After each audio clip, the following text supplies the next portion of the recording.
घरात छोटी-मोठी पार्टी असेल, काही प्रोग्राम असेल किंवा मुलांना टिफिन द्यायचा असेल, तर त्यासाठी आज मी घेऊन आली आहे ताजा-ताजा मटार वापरून कमी तेलात कुरकुरीत मटार कटलेटची रेसिपी. मी तुम्हाला जे मटारचं मिश्रण करून दाखवलं आहे, ते 15 ते 20 दिवस जर तुम्ही फ्रिजमध्ये स्टोअर करून ठेवलात, तर तुम्हाला हवं तेव्हा त्याचे कटलेट करून मुलांना टिफिनला किंवा असंच नाश्त्याला खायला सुद्धा देऊ शकता. रेसिपी भरपूर टिप्ससोबत तुमच्यासोबत शेअर केलेली आहे. व्हिडिओ स्किप न करता संपूर्ण बघा. चला तर मग वेळ न घालवता लगेचच रेसिपीला सुरुवात करूया. इथे मी 1 कप पातळ पोहे घेतलेत. कांदा पोहे करण्यासाठी जे पोहे वापरतो तेच पोहे घेतलेत. तुम्ही कोणतेही पोहे घेऊ शकता. पोहे कुरकुरीत होईपर्यंत परतत राहायचे. गॅसची फ्लेम लोच ठेवायची. अशा पद्धतीत पोहे परतून घेतल्यामुळे कटलेटला छान क्रिस्पीपणा येतो, ज्यामुळे कटलेट बाहेरून कुरकुरीत होतात आणि आतून अगदी मऊ होतात. भाजलेले पोहे घातल्यामुळे अजिबात वरतून ब्रेड क्रम्स किंवा इतर काही लावायची गरज लागत नाही. असेच कटलेट कुरकुरीत होतात. 4 ते 5 मिनिटं झालेली आहेत. पोहे अगदी कुरकुरीत झालेत. हे पोहे एका प्लेटमध्ये काढून थंड करून घ्यायचेत. मिक्सरच्या भांड्यामध्ये पोहे घालून घ्यायचेत आणि मिक्सरला बारीक फिरवून घ्यायचेत. पोहे मिक्सरला फिरवल्यावरती ते जास्त बारीक होत नाही, थोडे सरसरीतच राहतात. तुम्ही बघू शकता अशा पद्धतीमध्ये मी मिक्सरला फिरवून घेतले. पॅनमध्ये अर्धा पळी तेल घालून घ्यायचे. तेल गरम झालं की त्यामध्ये अर्धा इंच आलं बारीक चिरून घेतले, ते घालून घ्यायचे. 4 ते 5 लसणीच्या पाकळ्या, 1 हिरवी मिरची ती घालून घ्यायची. लसूण तुम्हाला हवं असल्यास तुम्ही स्किप देखील करू शकता. लसूण सोनेरी रंग येईपर्यंत परतून घ्यायचे. तुम्ही बघू शकता लसूण, आलं आणि हिरवी मिरचीचा रंग बदललाय. त्यामध्ये 1 वाटी ताजे हिरवे मटार घालून घेतलेत. तुम्हाला हवं असल्यास तुम्ही फ्रोझन मटारचा वापर सुद्धा करू शकता. मटार अर्धा ते 1 मिनिटभर फोडणीमध्ये परतून घ्यायचे. त्यानंतर झाकण ठेवून गॅसची फ्लेम लो ठेवून वाफेवरतीच मटार शिजवून घ्यायचे. जर तुम्ही फ्रोझन मटार घेणार असाल तर ते जास्त लवकर शिजले जातात.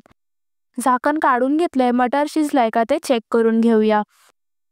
मी इथे पॅनमध्ये मटार वाफेवरती शिजवून घेतलेत. तुम्ही जर कढईमध्ये शिजवणार असाल तर त्यावरती ताटली ठेवून त्यामध्ये पाणी घालून शिजवून घ्या, जेणेकरून त्या वाफेने मटार मऊसूत शिजले जातात. मटार थंड झाले की मिक्सरच्या भांड्यात घालून घ्यायचेत. मिक्सर चालू बंद करत मिक्सरला दरदरीत फिरवून घ्यायचेत. तुम्ही ते बघू शकता मिक्सरला दरदरीत फिरवून घेतले. आता ते मी एका बाउलमध्ये काढून घेते. अशा पद्धतीत वाफेवर शिजवून घेतल्यामुळे त्यामध्ये अजिबात पाण्याचा अंश राहत नाही, जेणेकरून असं कटलेटचं सारण तयार करून 15 ते 20 दिवस हवाबंद डब्यामध्ये फ्रीजमध्ये तुम्ही हे स्टोअर करून ठेवू शकता. 2 बटाटे उकडून घेतलेत, ते हाताने स्मॅश करून घालून घ्यायचेत. तुम्हाला हवं असल्यास तुम्ही बटाटा किसून सुद्धा घालू शकता. 1 चमचा लाल तिखट, अर्धा चमचा गरम मसाला, 1 चमचा धने पावडर, पाव चमचा जिरे पावडर, छोटा पाव चमचा चाट मसाला, चवीनुसार मीठ घालून घेतले. मूठभर कोथिंबीर घालून घेतलीये. हे सर्व एकजीव करून घ्यायचे. चाट मसाल्याच्या ऐवजी तुम्ही आमचूर पावडर किंवा अर्धा लिंबू पिळून सुद्धा घालू शकता. मिक्सरला फिरवून घेतलेल्या पोह्याच्या पिठामधून अर्धा पीठ मी घालून घेते. कटलेटची चव आणखी वाढावी यासाठी त्यामध्ये मी 2 चमचे बेसन घालून घेतले. बेसन घातल्यामुळे कटलेटला खूपच छान चव येते. तुम्ही बेसन स्किप सुद्धा करू शकता. सर्व जिन्नस एकत्र एकजीव करून घ्यायचेत आणि पिठाचा गोळा तयार करून घ्यायचा. पीठ व्यवस्थित मळल्यामुळे कटलेटला अजिबात चिरा पडत नाहीत. उरलेलं पोह्याचं पीठ सुद्धा मी घालून घेते आणि पिठाचा गोळा तयार करून घेते. तुम्ही ते बघू शकता माझा पिठाचा गोळा तयार झालाय. कटलेटचं पीठ जास्त घट्टही नाही मळायचं, सैलच मळायचं, जेणेकरून कटलेट आतपर्यंत शिजलं जातं.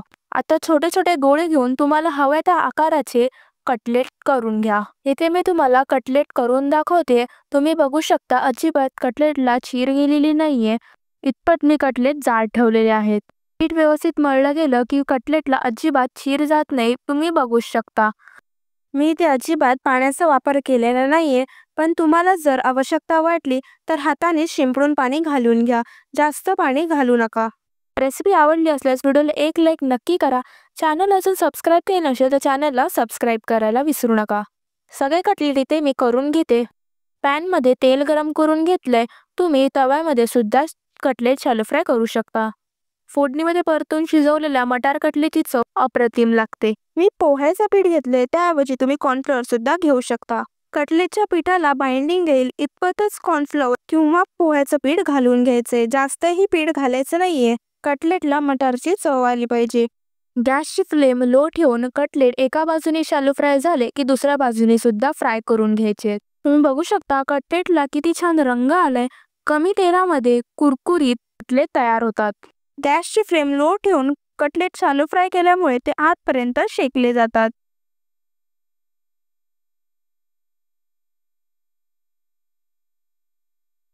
आवाजावरूनच तुम्ही समजू शकता कटलेट किती कुरकुरीत तयार झालेत. सर्व बाजूनी सोनेरी रंगावरती कटलेट शालो फ्राय झालेत. ते मी एका प्लेटमध्ये काढून घेते आणि अशाच पद्धतीमध्ये सगळे कटलेट शालो फ्राय करून घेते.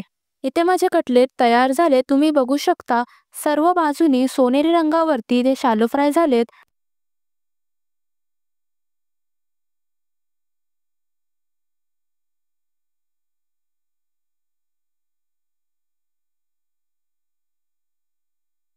कटलेट तोडतानाचा आवाजच तुम्ही ऐकून समजू शकता की कटलेट किती कुरकुरीत तयार झालेत. हे कटलेट तुम्ही सॉस सोबत, हिरव्या चटणी सोबत किंवा असे सुद्धा सर्व करू शकता. पोह्याचं पीठ सरसरीत असतं त्यामुळे ब्रेड क्रम्स लावायची गरज लागत नाही. ब्रेड क्रम्स न लावताच वरची लेयर कुरकुरीत तयार होते आणि कटलेट खूप वेळ कुरकुरीत राहतात. रेसिपी भरपूर टिप्स सोबत तुमच्यासोबत शेअर केलेली आहे. रेसिपी कशी वाटली हे कमेंट करून नक्की सांगा. व्हिडिओला अजून लाईक केलं नसेल तर व्हिडिओला लगेच लाईक करा आणि चॅनलला सबस्क्राईब केलं नसेल तर चॅनलला सबस्क्राईब करा. भेटूया पुन्हा अशाच एका नवीन रेसिपीसोबत नवीन व्हिडिओमध्ये. तोपर्यंत धन्यवाद.